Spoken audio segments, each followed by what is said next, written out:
Welcome back.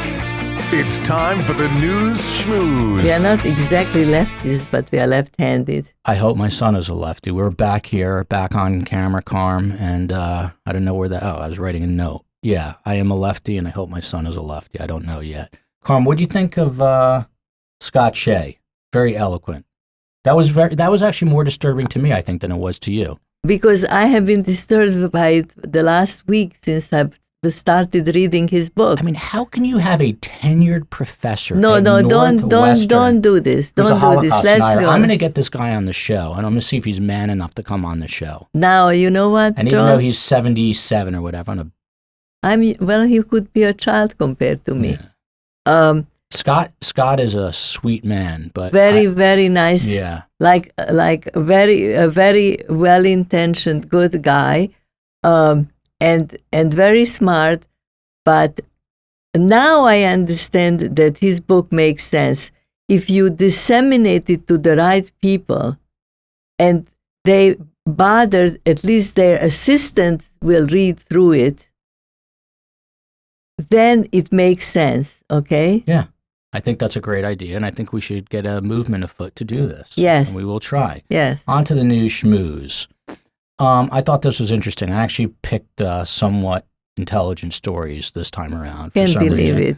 Judging by your past This record. is a Johns Hopkins study, basically saying that lockdowns in the U.S. and Europe had little or no impact in reducing deaths. They only reduced the mortality rate by about 0.2%, otherwise known as 0.2%, and found, this is Johns Hopkins now, which I'm sure has about 17 anti-Semitic professors, but it is kind of here or there. Not in the med school. They say that we find no evidence that lockdowns, school closures, border closures, and limiting gatherings have had a noticeable effect on COVID-19 mortality. Carm, do you think it was all a waste that we were cowering in our homes, in our apartments, not in our offices, but elsewhere? May God forgive me. It worked for Roy and me. We didn't die from it because we didn't go anywhere. It was fun. Sales of real estate in the metaverse topped $500 million last year, which you say, Carmel, in a country of 300-something million people is a drop in the bucket. They say that investment could double this year.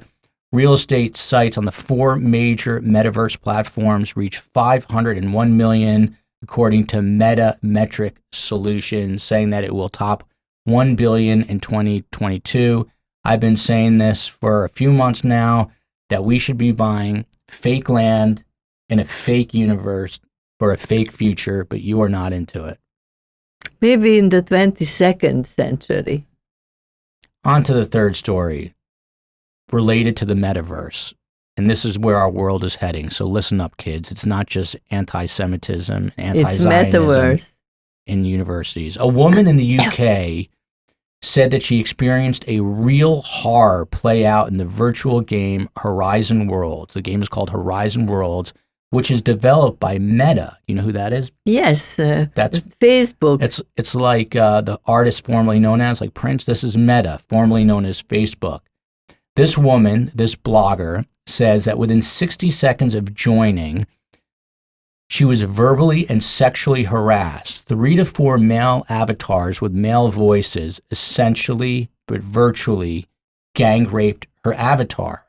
She details watching her avatar get sexually assaulted by a handful of male avatars who took photos and sent her comments like, "Don't pretend you didn't love it." The woman is vice president of metaverse research for Kabuni Ventures. It's an immersive technology company. So now we are already having our first rape and sexual assault in the metaverse. Did you think we would get here this quickly, Carm?